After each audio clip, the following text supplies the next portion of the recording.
दिल्ली विधानसभा में नेता विपक्ष रामवीर सिंह बिधूड़ी ने निगम उपचुनाव के मद्देनजर त्रिलोकपुरी में प्रेस वार्ता कर आम आदमी पार्टी की दिल्ली सरकार पर जमकर निशाना साधा।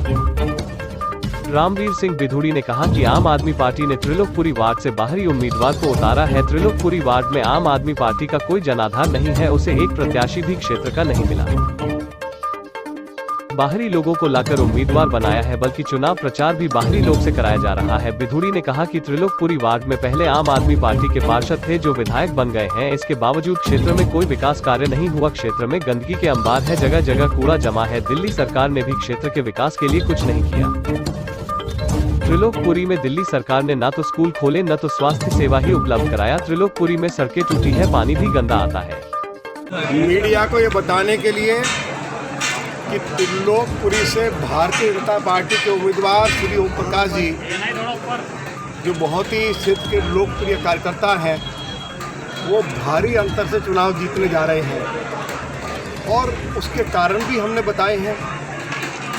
अरविंद केजरीवाल ने पिछले 6 सालों में दिल्ली के लोगों से जो वायदे किए हैं, किसी एक वायदे को पूरा नहीं कर पाए।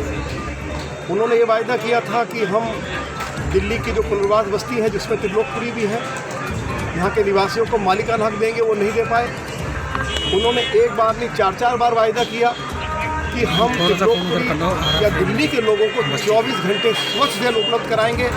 आज लोगों को पीने का पानी नहीं मिल रहा है, बिजली के नाम पर बड़ी भारी लूट है। पिछले 6 सालों में अरविंद केजरीवाल की सरकार एक भी डीटीसी की बस खरीद नहीं पाई। पूरा जो पब्लिक ट्रांसपोर्ट सिस्टम है वो कोलैप्स कर गया है।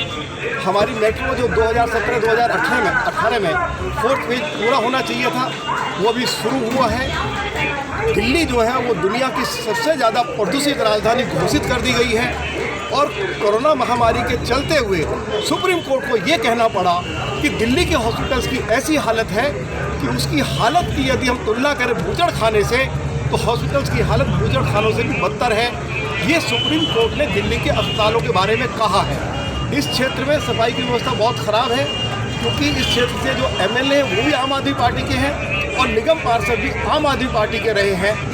क्षेत्र में सफाई की व्यवस्था बहुत ही ख़राब है। गरीब लोग छोटा मोटा घर बनाते हैं तो घर बनाने के नाम पे उनकी लुटाई पिटाई होती है। और दूसरी तरफ दिल्ली के अंदर निरंतर ये पानी है, ये देखिए आप पानी देखिए कैसा पानी लोगों को उपलब्ध कराया जा रहा है। ये पीने का पानी है।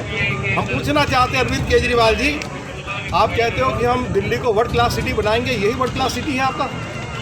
तो पिछले 6 सालों में इस वार्ड में अरविंद केजरीवाल की सरकार ने एक भी स्कूल नहीं खोला, कोई हॉस्पिटल नहीं बनाया, कोई डिस्पेंसरी नहीं बनाई, कोई बरातघर नहीं बनाया, कोई पार्क नहीं बनाया। तो डेवलपमेंट के जो काम है वो कर नहीं पाए। और दिल्ली में आप देखिए जो पीडब्ल्यूडी की सड़कें हैं वो टूटी पड़ी हैं और सबसे ज़्यादा जो प्रदूषण है वो डस्ट से होता है। लेकिन सर सारी सड़कें टूटी पड़ी है, आप देख सकते हैं। और इसके साथ साथ केंद्र में मोदी जी की सरकार है। जब कोरोना महामारी आई, लॉकडाउन लगा, कर्फ्यू लगा, मोदी जी ने जितनी दिल्ली के अंदर जो महिलाएं जिनके जनधन खाते हैं 500-500 रुपये के खाते में डाले हैं, 1000-1000 रुपये पेंशन दी है, चाहे वो सीनियर सिटीजन्स हैं, चाहे वो दिव्यांगजन हैं, चाहे वो बेसहारा विधवा हैं। इसके साथ साथ जो बेचारे गरीब महिलाएं हैं उनको मुफ्त गैस, रसोई गैस सिलेंडर भी उपलब्ध मोदी जी की सरकार ने करवाया। दिल्ली के अंदर 10 लाख लोग बेचारे खोखा पटरी वाले लोग हैं, वो सम्मान और इज्जत के साथ अपना कारोबार कर सकें, उनको भी 10-10 हज़ार रुपये की आर्थिक सहायता मोदी जी की सरकार की ओर से हो रही है। और दिल्ली के अंदर 72 लाख लोग ऐसे जो गरीबी की रेखा के नीचे अपना जीवन यापन करते हैं, उनके लिए भी मोदी जी ने इस संकट की घड़ी में 8 किलो गेहूँ, 2 किलो चावल, 1 किलो चना मुफ्त उपलब्ध कराया है। हम अरविंद केजरीवाल जी से पूछना चाहते हैं आखिर उन्होंने दिल्ली के गरीबों के लिए क्या किया। हम उनसे ये भी पूछना चाहते हैं कि उन्होंने विधानसभा में हमसे ये वायदा किया था, हमने सवाल उठाया था कि दिल्ली के अंदर प्रधानमंत्री आवास योजना को आप क्यों नहीं लागू होने दे रहे हैं, दिल्ली के अंदर आयुष्मान भारत योजना को क्यों लागू नहीं होने दे रहे हैं। तो दिल्ली के डिप्टी चीफ मिनिस्टर ने वायदा किया था कि हम इनको लागू करेंगे, यदि दिल्ली में आयुष्मान भारत योजना लागू हो जाए तो गरीब आदमी यदि बीमार हो जाए तो 5 लाख रुपए तक का मुफ्त इलाज मोदी जी की सरकार के द्वारा करवाया जाएगा। यह योजना केजरीवाल ने दिल्ली में लागू नहीं होने दी।